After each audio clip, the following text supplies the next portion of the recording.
Hey, guys. This is Brenda Ringe. It is what it is. And you may be asking today, what the heck does that mean? Well, it means anything. Who cares? That's what we're here for, right? So I'm really, really excited because I'm kind of shifting how I've been doing this podcast. I've really been bringing in a lot of JPAR agents talking about what their motivation is, why they got into real estate, because so many people out there only promote top producers. What does that mean to people? It means so many different things. But in this industry, it means, oh, are you making money? Honestly, that's what they look at. But in my heart of all hearts, do you know how many people are in this industry that aren't top producers, but they chug at it every single day? And for whatever reason, they're still doing it. Maybe they've been in it 5 years and they really haven't hit a mark of where they want to be. But the thing is that they're consistent. And to me, that's a superstar. That's somebody that keeps on plugging, and eventually it's going to happen. It's just what's going to happen. So I'm a big haysayer of it's okay. It's okay to be where you're at right now in life. It's okay to do what you're doing. It's okay to have big dreams. It's okay to have low dreams, because at the end of the day, this is my journey. And it's your journey too. So right now, I am excited to introduce everybody. Really, I feel like everybody that's in the real estate industry here in Houston is at least familiar with your name and what you do. So that's the goal. That is the goal. And this is Taylor. Everybody, do your little clap. We've got Taylor on with us today. And again, I want people to remember, you can catch us on Apple Podcast and Spotify, and on my YouTube. Taylor likes to go live with his stuff, so I know he's doing live as well at this point. So thank you. You're welcome. Thank you for having me. Yes, thank you so much. I'm excited about this for a couple of weeks. So. Yeah, well, good. Well, I'm glad to hear that, because we're going to dig deep. So like I said before, we talked about stuff. I'm digging a little bit deeper with different things, with different people, okay? So I wanted Taylor to come on because I do know he has been part of this industry. When I say this industry, real estate, for I don't even know how many years. Pushing 15? Pushing 15. Yeah, right about that. And the thing is, through this whole process, you got into this not because you were a realtor selling homes. Wasn't that, guys? He found something that plugged into the industry that he could utilize to be able to build upon a business for himself, and got your name known. And that would be through It's Cutco Closing Gifts. Exactly. Selling knives to realtors. Who does that? I don't know. I figured it out. I don't know, but I got a text the other day from one of my clients that received it in the mail. She goes, "Thank you so much for my knife," because I have bought into that. Because people love them. They're good knives. And then not only that, we're branding Powerhouse Property Group. Yeah. So tell us a little bit about that. How that really came to play. Why knives? I have no idea. I started scholarships in college. I got hired when I was 20 years old. So did it for a summer scholarship, and then I was part of the 0.001% that made a career out of it. Still tied to the company. So I you were the sold one homes for about 5 years, and then I switched and did engraving, for realtors, lenders, and builders. So you were the one knocking at my door. Those young kids that you're seeing them, and they're not. That was me. I'm gonna say right now that takes a lot. Oh yeah, for sure. Because I do when these It was a grind. It is. Yeah. And it says a lot about a person, because some kids today. I mean, okay, granted, you were 20 years old, but that's still, to me, at this age, a kid, okay? But you're learning something, and it's a discipline. Yep, 100%. And you're not one that went into the military, did you? No. Actually, I was in boot camp when I was 19, but so. And the reason I even asked that is because so many military people, that's where they get their discipline from. I love it. Yeah. I love watching people who've come into this industry, and that's what they did, because they don't play. Boom, boom, boom, boom, boom. Knock it out. Yeah, same. I mean, I'm a go-getter. I like having the action items on the to-do list. Let's X them off, check them off. See, and I love that, because that ain't how I roll. I like the momentum. That's not how you roll. I wish I was organized. No. You're here right now. I'm Camera here. set up, ready to go. You're like, Taylor, we got to go. Podcast, come on. Because it's different, though. It's not like Okay. And this is why I love this. This is because this is the reality. I've said it all the time. People that know me, they hear it. Perception's reality. 100%. We said it all the time. Yeah, I believe that. For years, because people see what they want to see. So if they're going to see me, and this is where I'm segueing into another little topic here in a minute. Okay. So people see me, right? And they're going to assume. They know my title. Oh, she's a broker. They're going to assume. What things they assume, that's up to them. Yep. What I throw out there is up to me, right? What they, so what's really picked up, it's somewhere between, is it real or is it not? Because that's what this does. Yep.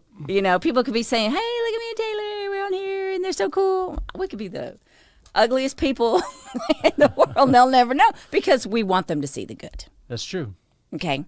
So, but yeah, I just respect people who, and y'all are my heroes, because I love, how people are organized. There's always room for improvement every single day. Absolutely. And that's why I always like to encourage people, because I believe that God put me on this earth to encourage people, to inspire. There's so many other words that can go with this. I can't even think that I've used before, because I want to encourage people, because so many people get down on, oh man, I'm doing this and I don't want this. It's like, we become as realtors, and you start to realize this, you become a therapist. You become, like somebody in between, for people, best friends. Yep. Yeah, so there's good with all the bad, but I learned and respected that about the realtor, the real estate agent, and having to wear all the hats, and know a little bit about the inspection and the roof and the insurance and just all of it, and have to be there. And there's a lot of emotions that run high with divorces or whatever, the kids moving out, empty nesters. Yes. There's a lot that lands on the shoulders of an agent. So so we all crazy. I've always respected that. Well, thank you. We appreciate that. But so here's the deal. So as you're moving along, you're out there selling knives. Yeah. Hopefully you weren't getting anybody in the back, but you were selling your knives. You're apparently doing good, right? Yeah. Didn't you become top sales? Yeah. Sold over $3 million worth of Cutco knives. I'm in the Cutco Hall of Fame. There's a picture of my 24, 5-year-old face hanging in the factory in New York till the end of time. So I made my dents, made my presence known. So it was a good time. What do you think it was that motivated you to sell that? I mean, why that, and what was your technique that people, because you get people all the time still trying to sell you those Kirby's or Rainbow or whatever the deals to this day, and I'll let those kids in because they're young kids. Come on in. I'm not gonna buy it, but I'm gonna listen to your pitch, and then I'm gonna try to see if you're that good and try to recruit you into being a realtor. But Right. My question, how did that? I mean, it was a chain of events, So I did it for a couple of years. I got into management, and people always say when you're 19, 20, 21, enjoy college. It's the best years of your life, right? And so I got into management, and I'm like, well, this is cool. I'm looking at guys that are 10, 15 years older than me in their 30s, and they're working with a bunch of college kids, and they're running an office, and I'm like, well, maybe I'll go that route. So I was in management for a couple of years, and then I was like, I don't want to be in management. I mean, I think I was 21 years old, at 75, 19, 20-year-old kids under me as a manager, and trying to manage. You talk about a realtor trying to manage emotions and stuff. Think about a 21-year-old trying to tell 19, 20-year-olds what to do. And there's one of those deals where, so hurting maybe cats. I was a terrible manager, but after watching them fail again and again and again, I was like, this is easier. I just go out and do it myself. So I did that. Went back into production, on my own, and then that fueled and funded my my run at the goal was NHL. I was trying to play hockey professionally. Played for University of Houston. My last year competitively, and then tried out in Austin for the Austin Ice Bats, and that is where my career died, and moved back to Houston after that. Why did it die? What happened? What was it? I didn't make it. It was 24, 25. I was like, all right, I gave it one more shot, and it's just it's I was really good in Texas, but the Canadians and guys from Minnesota, I could skate with them, but whatever, didn't make the cut. So it's okay. You just weren't good enough. I know. I'm just kidding, but true. I gave it a shot. I just wanted to know. But you know what? I love that. I want to look back when I was 50 and be like, man, what if? If I gone for it. So, but that's why I got out of management at Cutco. That's why I ended up selling Cutco for so long, because that was like a 2-3 year deal. And then in that process, I'm like, all right, I'm kind of getting done with, the selling knives thing. It was very part-time, didn't have to do it a lot to make 6 figures as a, 20, 21, 22, 23-year-old kid. So I was like, I'm looking around at what's going on to other friends and students and how much they're working, how much I'm not, how much they're making, how much more I'm making. I'm like, this is a pretty good deal. But then again, I don't really want to sell knives forever. And then this whole engraving Cutco closing gift realtor program was born. And I'm like, got it. Okay, now if I sell you $1,000 set of knives, you're good forever. That's the pitch. If they break, you can get a brand new set for free. So there's not a whole lot of more that I can sell you. Maybe some gifts and stuff, but as an agent, if you buy 50 gifts from me and, you give those out throughout the course of a year, you're going to do it again, And so it was a residual business that, I was able to build up. So I did that for the next 6-7 years. That's awesome though. So so that's how you started. So where was in your mind, at what point, as you're out here, getting your client gifts for your agents and you're seeing that, that you thought, ooh, Disruption Nation, that you thought, ooh, magazine, the Houston Real Producers. I mean, what point? That's a funny story. Why? Well, it's just a friend of mine from St. Louis with Cutco. I mean, tight-knit group, because, there's not many of us that sold as a career with Cutco and stuff. But he's recruiting me. He's just personal recruit, just like, any other business. You want to recruit the top producers. So St. Louis calls. He's trying to get me to, start this magazine in Houston. I'm like, I have no interest in a magazine, and I'm like, call me in 2-3 months, man. If you're making money, we'll have a conversation. And normally when you get that call about like the next best thing, like, I don't know. My dad taught me that. He's like, just tell him to call you in a couple months and they'll never call back. Yeah. He called back in 2-3 months. And then I was like, I still put him off. Called back in month 3, 4, 5, 6. It took him almost 8 months before he finally, was able to get. Before he finally got me. And he was like, look, man, here's the deal. It's like, you have the network. It's not going to be, you'll have to work for it. It's not going to be that hard because you have the connections in Houston. And if the money's, real good, I'm, blowing up in St. Louis, and if you don't do it, we're gonna put somebody else in Houston, and you're gonna wish it that you did. That's what got my attention. I'm like, all right, because that's that thing. It's like, FOMO kicked in. I'm like, I think I'm gonna jump on this. So flew out of town, met with some people, got trained up, came back, and launched pretty quick. Within 90 days, we had Houston Real Producers was born in the Houston market, and ran that thing for 5 years, and. Well, because with that is where you you really started digging more into the relationships and promoting, I guess, remember the top producers, right? Sure. I mean, and that's because that's what people want, right? That's what we strive for. It's a good thing. Yeah. It's not a bad thing. I just want people to understand that it doesn't matter if you're not up here, you're still doing good. Yeah. That's my thing for how, like I said, why I even started this podcast. But I'm starting to change a little bit of what I want. I don't want to necessarily be agent focused. I mean, you're not I am now. You are now. I am now. Join the dark side. But you weren't before for the longest, and for whatever reasons that we do what we do, we just do. But I just like to again, lift people up where you're at and realize that it's okay. And sometimes it's like me. Now, what's the shortest basketball player? I wanted to say Kevin Hart, but Spud Webb back in the day. Okay, and how tall was that? Yeah, he's like 5'5" for the Spurs. Okay, and so I think he won a slam dunk contest. Did he? But he was good, right? Yeah. So, but how many people do you see that become? You want to be a professional basketball player, but really because of your height and if your skill's not, it's just not going to happen. Yeah. Right. But doesn't mean that you're not going to do that. Doesn't mean that you're not going to try. Look at Altuve. Yeah, exactly. Breaking records a couple days ago. That's 4 right. consecutive home runs. Shout out to the Astros. Shout out to them. So, but here's the deal. What I'm getting at is it's the same thing in real estate. You may never be that one producing all this stuff, but guess what? You're still part of the team. You're still out there doing what you're going to do. Yep. Because for whatever reason, I don't know that answer. And, I live in a world like we all do, mindset. Just believe it. It'll happen. Mm-hmm. Push through it. It'll happen. But what will happen? There's going to be some success. It may not have been, now I'm just the big whatever person. I don't know all the titles and names for basketball. I just like to use that.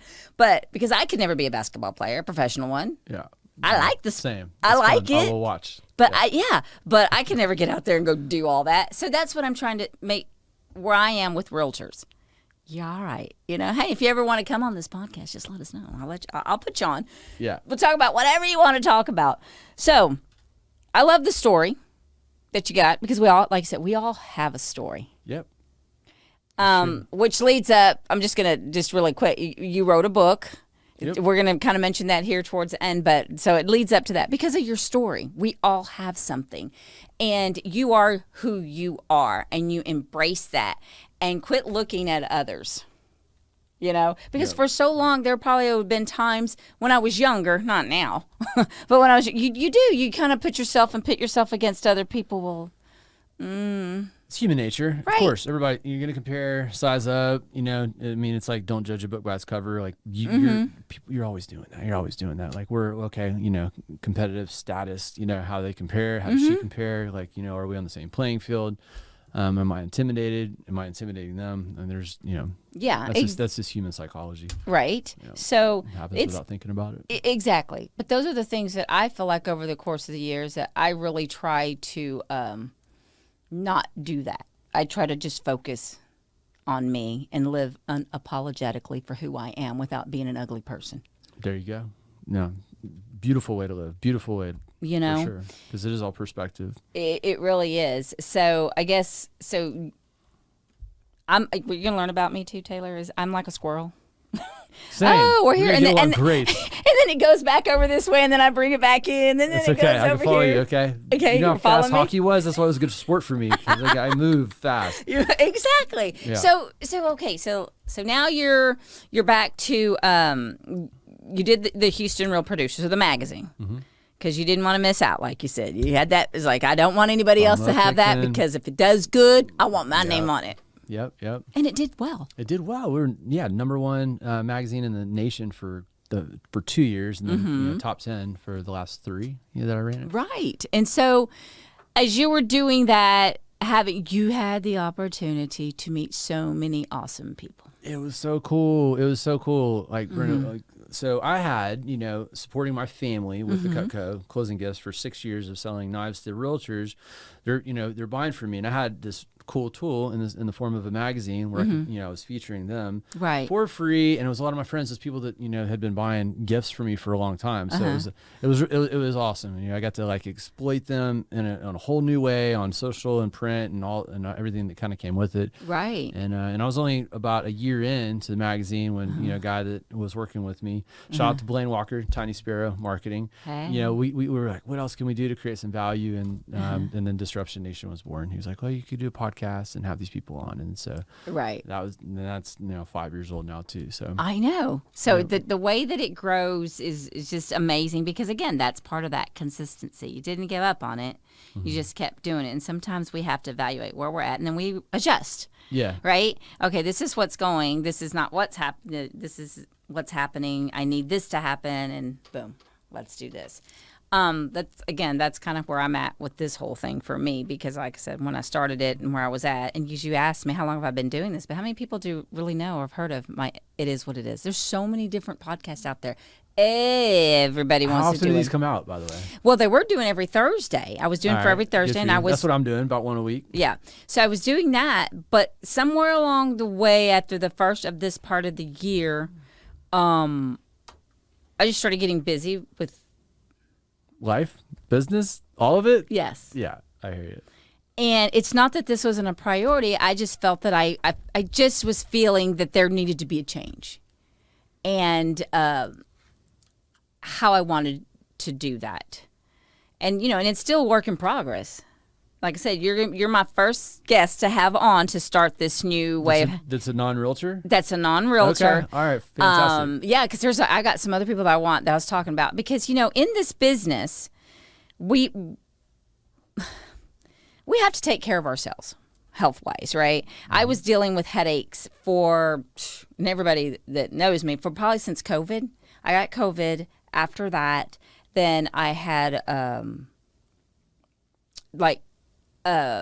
tooth pulled and a hole on this side. Ever since that's happened, the nerve here, now that they call it, maybe it's your trigeminal nerve or something, a trigeminal, I think is what it's called. Okay. And it goes through here and you get all this pain up the side of your head. I was dealing for this. Sounds painful. Well, yeah, and you can't function.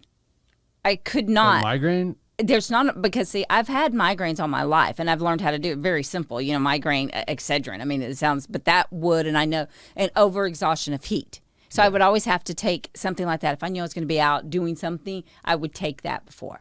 Okay. And I wouldn't get them. But this is totally different. But you go to a neurologist and they start telling you this, and this, and there's no, I mean, oh my gosh, felt like I was going through every little thing there was. And it was the worst year in 21 for me to go through and figure out, what the heck am I going to do?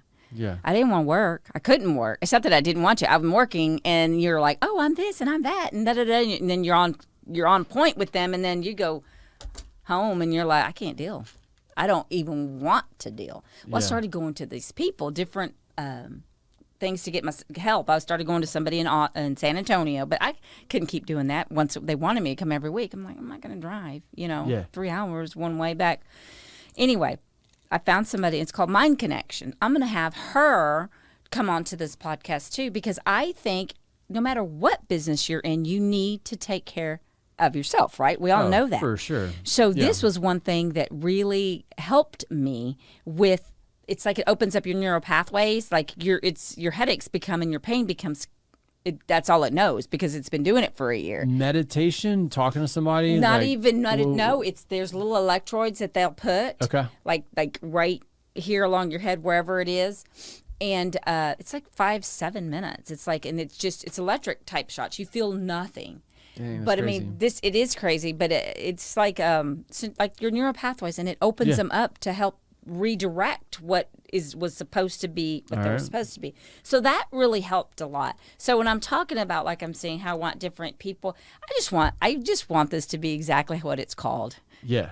It is what it is, whatever that is. Right. And that's why I those are people that I want to have on.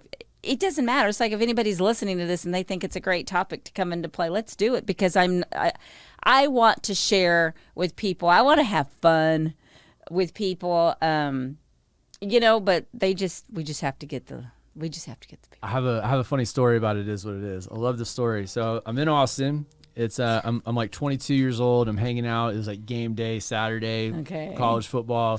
Miller Lite has a promotion. A couple girls coming around. They're giving away T-shirts. I'm like, got to get a T-shirt. So she gives me a T-shirt, and she has this little I don't know, it's like a little printer. She's like, write, what you want. It's going to print out. We're going to give it to you, and then you can take it home and iron it on the shirt, and like the decal type thing or whatever. How cool. Yeah, it was really cool. So that's what I wrote. I wrote, It Is What It Is. And so she spits it out, and I'm like, I'm sitting there with my girlfriend at the time, I'm like, I don't know how the hell I'm going to get this on. Like, not an ironer, not an ironer. She's like, I got you, so we go, she irons it on my shirt. I wore that shirt for, I probably had it 5 years. Yeah. Hey, high five, bro. It is what it is. It is what it is. I used to say it all the time. So I'm a fan of the name of your show and podcast. And the funny thing is that I never realized that I said that all the time. Till one friend of mine, and I meant to bring it because I have it on the counter, and it's a metal long little frame, and it says, It Is What It Is. And I meant to bring that, but that's why, because she said, that's what you always say that. I said, I do. Yeah. You know how you just don't really realize that? I used to say exactly all the time. Yeah. And I'm like I'd be on the air when I used to be on the air as a DJ, and I'd be like talking, and I'd be like, exactly. I never really realized it until the listeners would come, and then I'd meet people out in public on their hats. Write this. That wanted your autograph, and write exactly. Boom, boom. I'm like, okay, you're weirdo, but okay. No, I didn't say they were weirdo, but you know what I'm saying? Oh, for sure. It's amazing how people will, like I said before, it's perception's reality. They see me as one thing. They only hear one thing. They like it. Boom. I love that. And I've been wanting to make me my shirts to say It Is What It Is. So I'm glad. I just hadn't done that. And when I do, I'm going to give you one. So you can walk around with it. Absolutely. I've been you can say, out for a while. So there you go. You know what I could do? I could get the shirts to say, and you could say I was a guest, or something like that on It Is What It Is. And that way it has you and, Taylor, your name too. That'd be cool. A lot of options there. Yeah, there are. Okay, thank you. Keep going. That's the only T-shirt I got. That's the only one you got. Okay. So now you met great people. Okay, what was one of the craziest? Okay, when I say craziest, maybe interview that you had with an agent that you thought, man, this shouldn't have gone this way. Crazy interview. golly, let's see here. So this one stands out. Not that crazy, but it stood out. I'm like 175 episodes in. I was probably like only maybe 24 in, and I had a guest, and it was middle of the day, and and she was very nervous, and she's like, can we have a shot? I'm like, it's like 2:00 in the afternoon, but had a shot, so that's not that crazy. I can give you a crazy story. Let me see if I can do better than that. So you want story or just crazy agent? Like either or, whatever you want to pull. I don't care. Give me something. I kind of wanted to just answer it like in general, like generally speaking, because it was cool because I got to know all the agents, and then after putting them all in the magazine, just knowing them on such a deep level, like the agents that I was featuring, I knew them, I knew their numbers were good, but then like all of them got a really cool badass story, and then that was one thing that I thought was kind of consistent with the book is, okay, maybe they run their business a different way, but all of them have, like we were talking about a second ago, like a really good story that they kind of launched from, and solid people around them, and and I'm big on team and morale and organization, and it was very inspiring individuals, right? Yes, at the top of the top, for sure, in the top 1% of the real estate world. So it's honestly it's just very impressive, and I think that if anything that's crazy because there's 50,000 realtors, so they are not the norm. The agents running around, the unprofessional agent, like the ones that I want to talk about. Yeah. Well, no, let's be honest. Like realtors get the such a bad rap. Being the most unprofessional professionals. Period. And I mean, the good ones, the top 1% or 5% or 10%. I mean, that's still up there. It is getting a bad rap because there's 85% of the market. There's such a big number in Houston, the fourth largest city in the country. Third now. Sorry, Chi-Town. Yeah. But it's a different world when you get into that elite league. So it's anyway, I appreciate human behavior. I appreciate discipline. I appreciate success. I appreciate a smart mind. Yeah. And they're very and these are hard people to touch. It's just. Right? I know what you mean. Exactly. They're busy. They're busy. They're hard to. They're very hard to access for a reason. And that the magazine gave me that in to be able to develop friendships and highlight and spotlight them and get to know them and stuff. And so it was very cool. That is cool because you're right, and that's what I was saying. I think the whole experience, was crazy. You know what I mean? Like, yeah. Yeah, because people. I mean. It just so like we said, real estate. So I think when the reality TV shows started coming on, first it used to be what I guess with fixing, flipping homes and all that stuff, and then you started getting the really the $1 million listing agents, out on the East Coast or on the West Coast or whatever, and it's really fun to see how these things can eventually just evolve into Texas, and everybody. It's like, man, they're top producers. They're $1 million producers. I mean, there are homes out here that are just as expensive on the coast. So here's my question. So I hope I don't piss anybody off. And if I do, I'm sorry. She's going to piss y'all off. Let's do it. Let's make him mad. I'm sorry because this does not come from a place of jealousy, or anything like that. It comes from a place of trying to understand. You and I had a conversation one day, and you said something about branding. That's what you do, like branding, the marketing. Now, I understand, this is where the real estate market has gone. We've got, as an agent, we've got to stand out. That's what we're being taught, right? Because you want to get in front of people. And we all have, like they say, find your tribe. Right? I don't know how many billions of people we have in the world, right? We got to find the people that we can relate to. So that's why I'm saying this is not a knockdown on people, but I just curious, when did we change from branding to say, I'm a realtor, but listen, I'm the most fashionista realtor. Check out my clothes because now I have this bag. I'm carrying this bag. So are they trying to be influencers to where now they can get these people to sponsor you and get all their free items? Because that's what influencers do, right? Or are they trying to really get out there and say, I'm going to reach those very wealthy people that are also carrying the same bag that I'm carrying, and get their business. Now that could be what they're doing. Yeah, I got a lot on it. You're right. So ego, number one. Okay, we all have ego, and so they're feeding that first, and then they want to put that on their people, which is good or bad. Just depends on how they're doing it, how they're representing themselves. Sure, I do think that a lot of it is not necessarily all reality all the time, and it is dressed up to be perceived or look a certain way. So to each his own. It is what it is. If that's the way that they want to play the game, then respect. Go right. play the game your way. I have enjoyed hearing on the my masterclass panels when I've had a couple different agents drop a bomb, kind of like talking shit against them. They're like, look, they look like they're in front of nice cars and showing big houses and stuff, and that agent, their production is terrible and they don't do anything. So then now you're on Front Street. So there's that, right? That's going to happen too.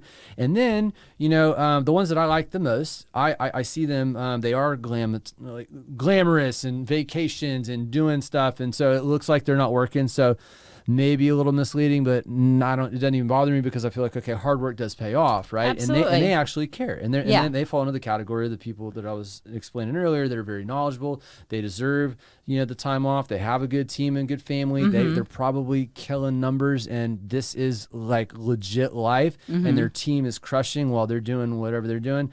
And good for them. Like I praise that shit. Like I think that's amazing. And that's because that's what we all aspire to. Right. Right. Yeah. So but then you got old school, right? They're not on social, could care less about it, and they're still killing it. Might not even have a CRM. Doesn't matter. You know what I mean? Like whatever, because it's to each his own. It is what it is. I mean, it's like how do you want to run it? So, right. So I don't even remember the original question. Does it bother me, or where do I think they're coming from? Not that it bothers you. It's just a conversation because there are some people that, and I will not name names because it doesn't matter. People try too hard. I mean, and I think everybody kind of knows that, like on a lot of levels. Again, are you trying to be a realtor, or are you trying to show people you're awesome, bod? Because maybe it's slippery slope for sure. It's slippery slope, Because maybe if I went and paid for my boobs and my butt, maybe I would want to do that as well. And it's not a knock on them. I'm just saying, where did we switch? Intentions might be in the right spot. Here's where I think a shortcoming might be. Intentions might be in the right spot, but then finished product or maybe the quality of product that goes out, you might think it's one thing, but it's perceived. Perception is reality, not the way that you meant for it to, be perceived or portrayed or be a poor representation of you. And so, all I would say, just if you want to check your own stuff, is to go watch people that like you resonate with. Right. How do they put it out? Are they doing all the glamorous stuff? Like maybe not, I mean, because I can be honest with you, when I've come across stuff and I see things that I think like, well, why are you doing that? I just don't watch it. It's my choice, right? Sure. And it's their choice to put out what they're putting. But that's not going to entice me. If there's a method to the madness, man, I support it, right? So right. It's just, it's got, like I said, there is I mean, if it's coming from a good place, man, like all the power, like more power to you. And I would like to believe that it's all coming from a good place. Well, yeah, hopefully. Most of it, probably. But I don't know, because I don't give myself into certain things that if I don't feel like it's whatever, I just don't play that. And that's my choice. It's like, it's no big deal. I don't care. Do you, babe. Because I'm going to be. Yeah. And that may mean I'm not going to do this, or I'm going to do that. And we have because social media, like they say, or even this AI stuff, if you're not jumping in, it's happening regardless if you like it or not. Right? Yeah. It's happening. It's the same thing with social media. It's there. It's whether you like it or not. But if we're not playing part of that, are we really still playing in the real estate industry if we're not putting ourselves out there? Yeah. It's important. So at what point? So what am I doing by having a podcast? Why am I doing this? Why am I putting myself, it all comes back to the same thing. I'm not trying to say, hey, get on here and buy a house from me. Yeah. I'm just doing it because I just want to be. Because what? I just want to be a butt. I just want to talk. It's okay. Me too. It's fun. I just want to talk, and I want to, I want people to like me, and then I don't care if you like me. So it's a really kind of thing, and it's not the I don't care attitude like I'm better than you. Right. It's the. Let me give you an example. This is horrible. Well, maybe it's not horrible, but maybe it is. So I was at church on Sunday. Okay. So I go to church every Sunday. because I'm a good Christian girl. Don't look at my shirt. She's good. But people have a tendency to sit in the same place. True. Yep. Very true. It's what? A comfort, right? You're going to the same place. So we have some friends that sit in front of us every time. They're like the second row back, or 1, 2, 3. We're the fourth. They're the second. So we're there, and I'm like, last couple of times they were out of town, and they're not sitting. They're not there, so we sit in their deal. Well, they come in late, and he looks really upset. I can say their names because they're my friends. It don't matter. But Chad looked upset, and David, which is my husband, which my ex-husband, but my husband because I'm getting married again to him. Okay. But we're sitting there, and he's like, Chad's gonna be mad. I'm like, he'll get over it. No big deal. Yeah. Right? Yeah. So that was that. The next Sunday, my friend tells me, hey, we're going to get there early because Chad hates. I said, is he really mad because we've got the seat? Changing the whole Sunday morning routine around. I said, are you serious? I laughed at it. So when we got there at church on Sunday, boy, they were there early because service starts at 9:30. They must have been there at 9. I don't know. He was already sitting there, and we go sit down, and we come up, and David's like, yeah, I told Brenda not to. And I looked at all of them. I said, yeah, I told him, I don't care. I don't care if you're mad. And here I am in church thinking, and I said, listen what I'm saying. I don't care that you're mad. I just don't care if I have to sit 5 rows back, if I have to sit 2 rows over. I just don't care. It's at church. I said, why are you claiming it doesn't matter. Where we sit is where we sit, and what we do is what we do. Does that make sense? Oh, yeah. But yet he almost took that like, screw you, I don't care. That's not what I meant. And so I have to be very careful because sometimes what we say is like, well, I really don't care if you like me or not. It's not that I don't care. Of course, we all want to be want to be liked, right? Yeah. But at the end of the day, what I want you to understand is just it doesn't affect me. It doesn't make me mad, because if something makes me mad, you're going to know. That doesn't make me mad. I just don't care that you're pissed off because I sat in your seat. Right. You're going to be okay? I'm going to be okay. Yeah, it's going to work out. Does that make sense? It when does. I say about not caring, because I just don't want to offend you folks. I want you to keep listening. But anyway, so that's just a little story, because I told you we're squirrels, and I went off on that. It's okay. Hey, sometimes people get rubbed the wrong way. It happens. They do. But that's why I don't want to offend people. But I do. I just can keep trying to figure out, where did it change that we're turning into models and influencers instead of really being concerned about selling. But that's what they want us to do. It's a trending situation. I mean, people want to, I don't know, maybe they aspire to, do it on a higher level, and why? And that's what I said. I mean, I'll support it all day, because, like, what do you think they're trying to do? I mean, like the billionaires, right, that do post the best reels on planet Earth. I mean, there's tons of, people that are doing well that, their reels aren't near as good as, they just can't afford the quality of their lifestyle, but, they're still good, but that aspiration, you always want more. You always want to do better, so. Does it get lost? The focus is more on that than it should be real estate, and okay, well then that's kind of what we're debating, I guess. But I mean, what the hell do you want? I mean, are you trying? It's like, are you trying to help the consumer? Are you trying to help your team? Are you trying to grow? Or is social media videos more important? So it's like, I mean, yeah. Do you watch? Or I think it's called the 1%ers on Instagram. Do you follow them? No, I'll have to check it out. The one, and what I love about it's just very laid back conversation. They're telling how they made their millions, basically the 1%ers. I mean, right? I'll have to check it out. And I love it because it's just like me and you, got your T-shirt on, got your whatever, hanging out. Yep. Yeah, and I just think that I think that's cool to just be like that than having to feel like, because this is the most you're going to see on me of makeup. Yeah. I wish that I can look like some of these beautiful women that have the time, but that takes some time. That's some work, I respect it, yeah, because that's not, you don't just wake up, roll out of bed. No, you don't. Like, bam, glamored up, And it's like that's a process. It is, and it's like I look at them, I'm like, God, they're so beautiful. How do they do that? Who the heck has that kind of?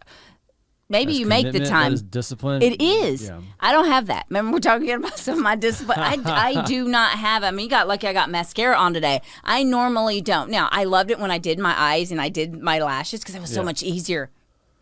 But I can't do that now. You know? So I guess that's where my other thing, I look at people and I'm like, I don't envy them. I just look at them and think, wow, how'd you do that? You know, it's like, well, thank you, Lord, that I don't have to do. I probably should do it every day, but I just don't. And so I look at that too. So I guess that's just another thing. And everybody's, you know, like I said, women, I'm not jealous. I'm not hurtful. You do you. Here's another thing that I think is interesting in this, that when it comes to that. So, you know, saying, okay, people, they want to do the social in their business, and then some people, they're old school and they don't want to have anything to do with it.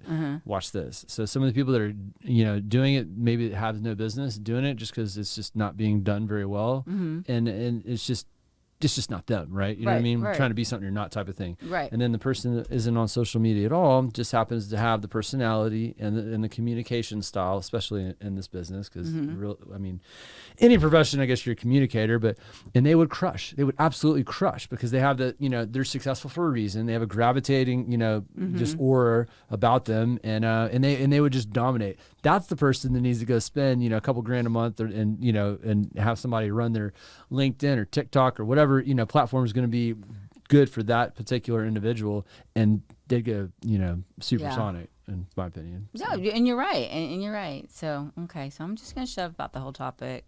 Just don't want nobody thinking that I'm ugly and being mean. I just wonder things sometimes. Like, why that? You know? Why? Because you don't, I don't know. Anyway, so let's see. Ooh, we've gone a little bit. So let's talk about this. You have written a book. Yep. Talk about that a bit. It's called Shock Value. Pretty excited about it. It's Shock Value. It's kind of a book of timing. It's how to deal with negative or unexpected things, like harness that energy and turn it into something good and powerful. Right. Okay. Right. And so it kind of, you know, happened with me on a lot, like some of the, you know, coolest things in my life, you know, all shock value related, from the knives to the hockey in Texas to, you know, like, you know, having everything I wanted with 2 little boys, you know, married the love of my life, you know, great family unit. Overnight that goes away and I end up being single full-time dad with 2 boys. Yeah. So it's just how you know, how do you bounce back from, you know, negative stuff? Cause we all go through it. And so, you know, the goal is pretty simple and pure, you know, 50% of our country is divorced. You know, a lot of people have, you know, issues. There's a lot of single parents out there, and man, for me as a dad, it was one of the most, you know, eye-opening moments, especially early on, because there were 1 and 3, and I'm a mom and a dad. I'm a guy doing it by myself, and there's not a single person friend. I know a lot of people, and I would have reached out to any of them. Like you look at all, like your social media connections. Those aren't friends; those are acquaintances. I would have reached out to them. Like I literally didn't know anybody that would be like, all right, look, here's the deal. You know, it's like by myself, how to do the deal. A lot of single moms, so got a lot of advice from them, but it's still different, you know. And the single dads I knew, they're, you know, every other weekend dad, like most of them. So not a full time. It was a weird deal. So anyway, as you know, kind of life rolled on. At the beginning of my single parent journey, I guess. A lot of people were saying you should write a book by that, and I'm pretty excited. It's literally on the way to the studio today. Picked up my first, you know, paperback hard copy. Where's my copy? I have to buy it. On the way. It's on Amazon. By the way, I have to buy it. Dang it! Well, but you was my friend. Hey, I will hook you up. Don't you worry about it. But yeah, it's on Amazon. I got 1. I didn't get 100. So this is I mean, I haven't even announced it on my. I guess I am right now. Right now, as you're live and stuff. Yeah. That's awesome. I think that's really cool. You know, you mentioned something in here too, like with divorce and how it. Yeah, that's one of the biggest things too in this industry that creates. I mean, there's a lot of divorces in this business. Yeah, it's wild because they cannot. I'm a product of one. You know, like I said, I mean, you know, there was other factors, but what led to that was also what I was doing in this business. And because, like you said, we have these goals and we're like, well, I want to do this. I want to be this. And you forget, if you're not with somebody who's having and walking in that same direction with you, that's hard. They have their own deal going on, but it has nothing to do with what you're doing. And me coming from I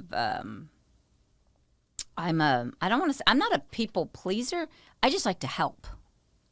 And like we've always said, this business is a relationship business.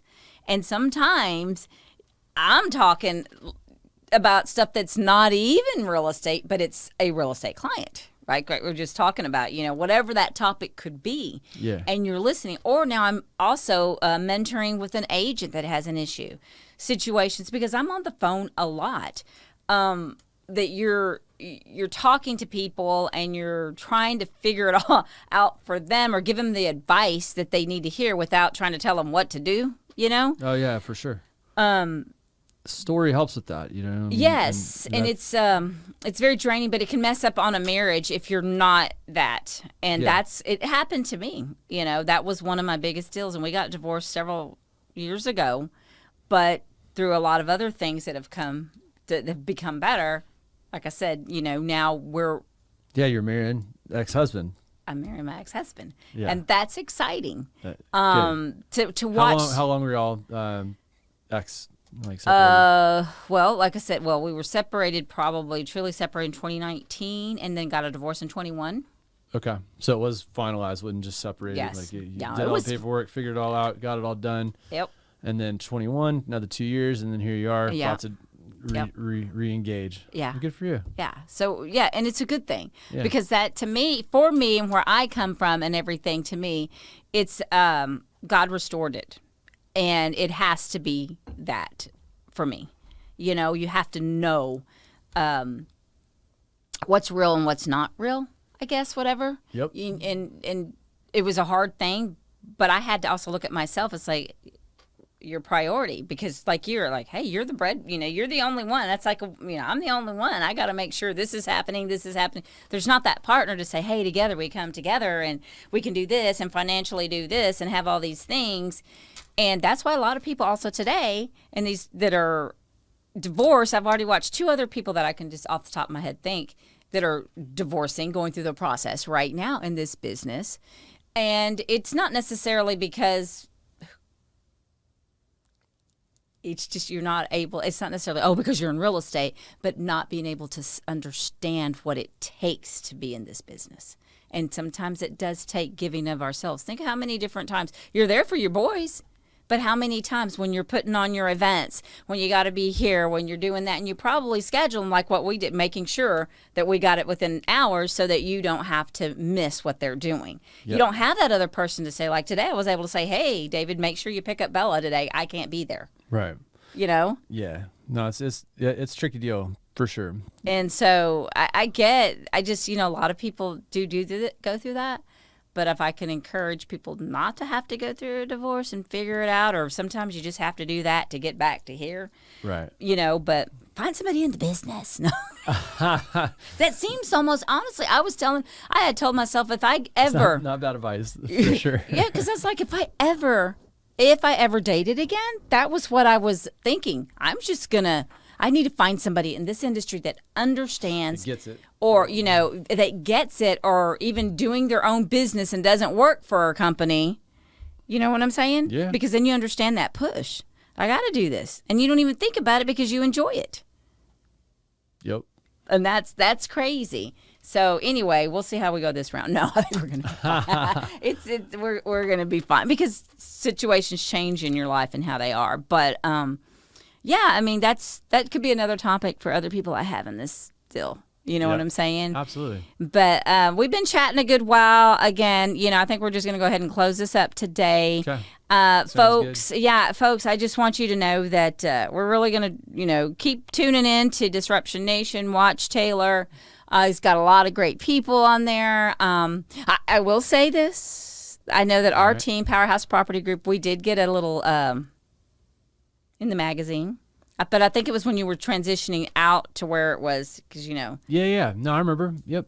Yeah, one of the final issues for sure. Yeah, and we got to do that. So that was nice to be able to be featured in that as well. So anyway, you keep doing you. Thank you. You're doing a good job. Having fun. You're having fun. Too much fun. And glad we finally got to do this. Definitely we'll have you back at some time again. Like I said before, or maybe I haven't said this before. I don't know. Doesn't matter. Just keep doing you. I appreciate it. You're doing good. Well, we want to keep helping you just get it wherever it needs to be, and the rest will fall into place. As it always does. Yeah. So anybody's listening, like, subscribe, follow Disruption Nation. We're on every platform, so whichever one's good for you. And then check out Shock Value on Amazon. Yeah. It is here now. Because you're going to be shocked. Yeah. I'm going to read it and I'll let you know. It says on the cover, how to overcome bad shit to get what you deserve. I love that. Why no I? There you go. What's that? Why no I? You blocked out the I. Why not? I know, right? But it's cute. He wants to put the word shit, but he won't spell it right. He don't know how to spell. Yeah. Well, you get it. We get it. I like it. It's good. I can't wait to read it.